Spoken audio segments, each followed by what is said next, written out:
The terrifying case of Elias Harmon, who buried his own children there, are things a man can do to his own blood that the law struggles to name, not because the law is ignorant of cruelty, but because some acts exist at a depth that language was not built to reach. The case of Elias Harmon of Letcher County, Kentucky, is one of those. When investigators finally opened his property in the autumn of 1903, they found what they found, and then they found what was beneath it. And the second discovery was worse than the first by a margin that none of the men present that day were ever willing to fully describe in official terms.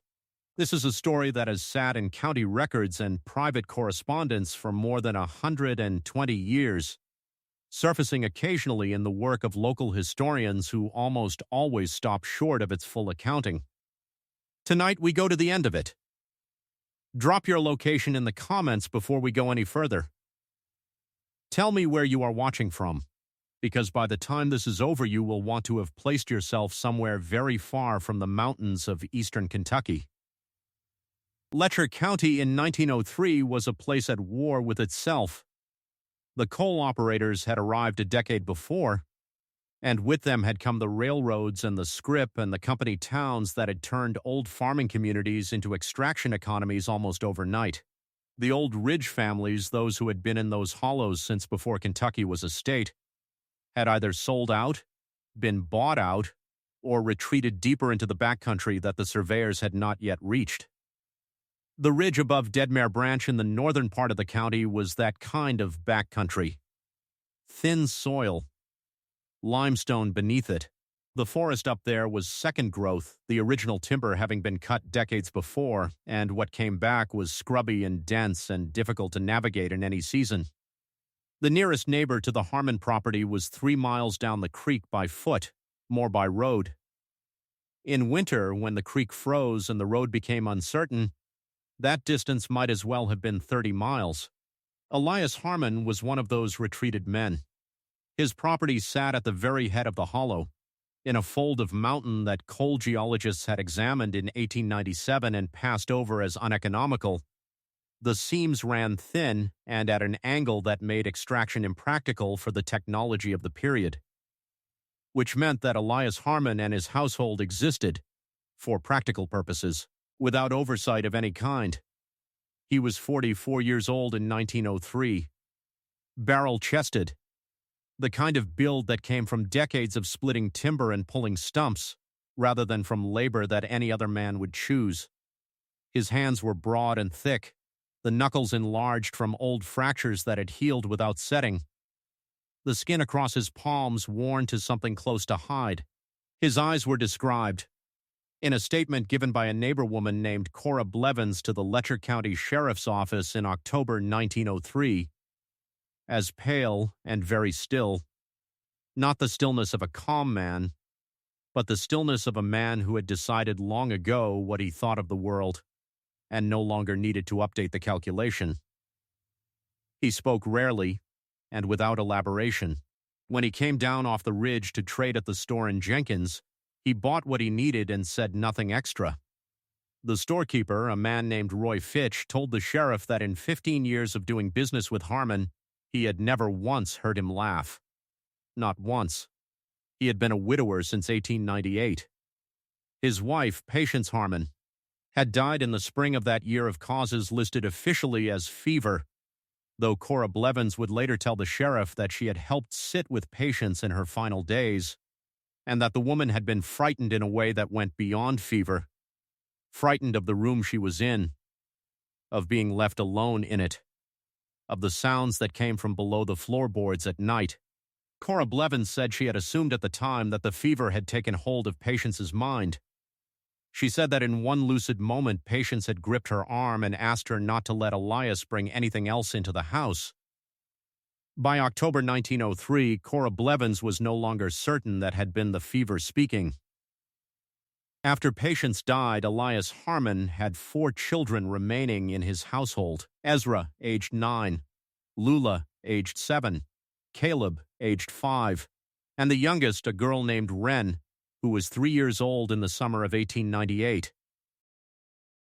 Neighbors saw the children through the summer and into the fall of that year. They were thin children, quiet in the way of children who have been taught that quiet is the expected condition. Cora Blevins brought food up twice after patients died and described the children as orderly and without apparent distress, which she found, in retrospect, more troubling than distress would have been. By the following spring, sightings of the children had become irregular. By 1900, no one had seen any of them at all for more than a year. Harmon, when asked about his children at the store, said they had gone to live with his wife's people in Pike County. He said it without elaboration and without supporting detail. Just the statement, flat and complete, with those pale, still eyes looking at whoever had asked. No one in Pike County, when inquiries were made years later, had any knowledge of the Harmon children. No school records in any adjacent county document their enrollment after 1899. No census record for 1900 lists them at any address in Kentucky, Virginia, or West Virginia. The children had not gone to Pike County. The children had not gone anywhere. That conclusion arrived in October 1903, when a timber surveyor named Cal Doss, working the head of Deadmere Branch for a lumber company out of Hazard, came across something that his own account, submitted to the Letcher County Sheriff on the 14th of that month, describes with a brevity that reads like the brevity of a man who does not want to say more than the minimum necessary to convey that something must be done immediately. He found mounds, 4 of them, behind the Harmon cabin, arranged in a precise row against the hillside, in a clearing that appeared to have been maintained deliberately, the brush cut back, the ground around each mound kept free of encroachment, the grass between them worn flat by regular passage. Each mound was small. The dimensions were consistent with the burial of a child. Cal Doss did not disturb the mounds. He walked directly back down the mountain, rode to Jenkins, and told a man who could reach the sheriff exactly what he had seen. Then he sat down on a porch and waited. Sheriff Dake Cornett of Letcher County was 51 years old, a former mine boss who had taken the Star after a cave-in that left him unable to work underground. He was not a man who frightened easily. He had pulled dead men from collapsed tunnels. He arrived at the Harmon property on October 17th with 2 deputies and Cal Doss as guide. He would later say, in an interview given to a regional newspaper in 1908, that he had come prepared for something difficult. He had not come prepared for what he found. Elias Harmon was on his porch when they arrived. He did not run. He did not raise a weapon. He did not show any sign of a man surprised at something he had been concealing. He watched them come up the path with his hands loose at his sides and that pale stillness in his eyes. And he said, when Cornett introduced himself and stated his purpose, only this: you are going to want to start with the one on the far left. That is the most recent. The others go back further than that. He said it the way a man might direct a visitor to the most comfortable chair in a room. The mounds contained the children, each one of them. Ezra and Lula in the 2 rightmost mounds, their remains indicating burial dates consistent with 1899 and early 1900 respectively. Caleb in the 3rd mound, dead by the county physician's estimate sometime in 1901. And Wren, the youngest, dead most recently of all. She had been alive until the previous winter. She was 7 years old when she died. She had been 3 when her mother died, and her father had begun whatever it was he was building in that hollow. But here is the thing. What the initial excavation revealed was only the first layer of what Cornett and his deputies found that day. Because as they moved through the cabin, through the single room where Harmon had lived alone for years, they found the notebooks, 3 of them, stacked on a shelf beside the hearth with the deliberate organization of documents meant to be kept, if not to be found. Ordinary composition books of the kind sold throughout the region, filled front to back in a hand that was deliberate, clear, and utterly without remorse. Harmon had recorded everything. He had recorded the date of each child's death, the conditions surrounding it, and what he had done in the hours before and after. He had recorded his reasoning. The word he used in the notebooks was preparations, deployed as a noun to describe each death not as an act with a beginning and an end, but as a single step in a larger sequence. The deaths were not described as deaths. They were described as contributions. He had recorded what he believed each contribution accomplished, in terms that the investigators who reviewed the notebooks later described as theological in structure, but bearing no resemblance to any recognizable Christian doctrine or to any known doctrine at all. The framing was entirely his own construction, a private theology assembled from components of things he had once believed and things he had arrived at alone in the specific isolation of a hollow where no institution reached and no other mind challenged his conclusions over a span of years.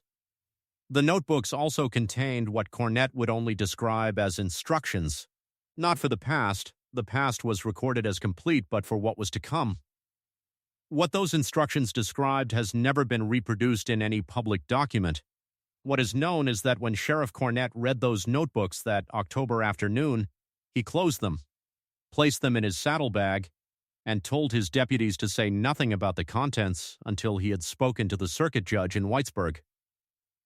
The circuit court judge, a man named Harlan Combs who had sat that bench for 19 years, reviewed the notebooks before the arraignment.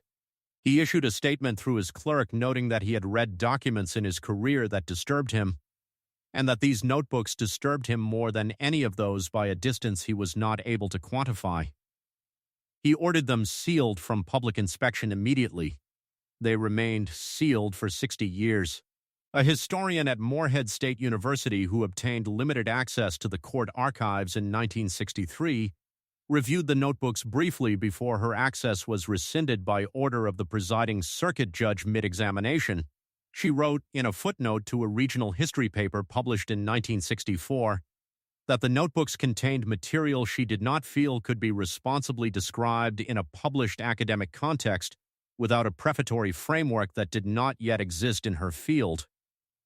She noted that the framing in the notebooks was internally consistent, that it moved from premise to conclusion without breaking, that this quality, the internal consistency of a man alone in a hollow, building something out of his own children, with a logic that did not collapse under examination, was what she could not write about. She did not attempt to publish on the subject again. Elias Harmon was tried in the winter of 1904. The verdict was not in question. What was in question was the matter of his mind, whether the court was looking at a man who understood what he had done in the full legal sense, or at something whose understanding had diverged so completely from the structure the law was built to address that the standard frameworks did not apply. The prosecutor, a young man named Wesley Kraft who had been practicing for 3 years, said in his closing argument that the distinction did not matter in this courtroom. The results were the same regardless of the machinery that produced them. The law existed to address results. The defense offered nothing useful. Harmon himself, when given the opportunity to speak before sentencing, said only that the preparations were complete and that the court's proceedings were therefore beside the point of what had already been accomplished. He was sentenced to death by hanging. The sentence was carried out in February 1904 at the Letcher County Jail. No family attended. No minister attended, because Harmon had refused all ministerial visits. He made no final statement.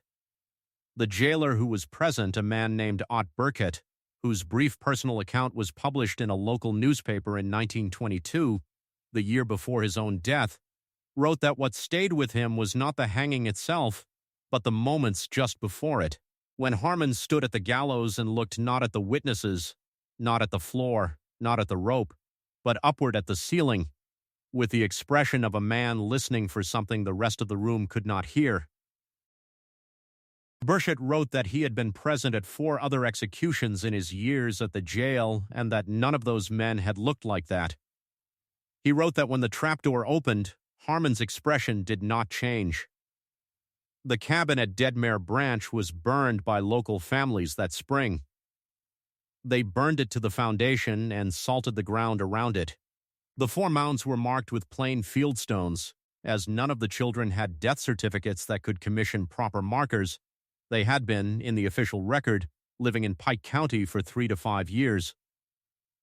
Those field stones were visible as late as the 1970s, according to a mention in a Letcher County heritage pamphlet from 1974.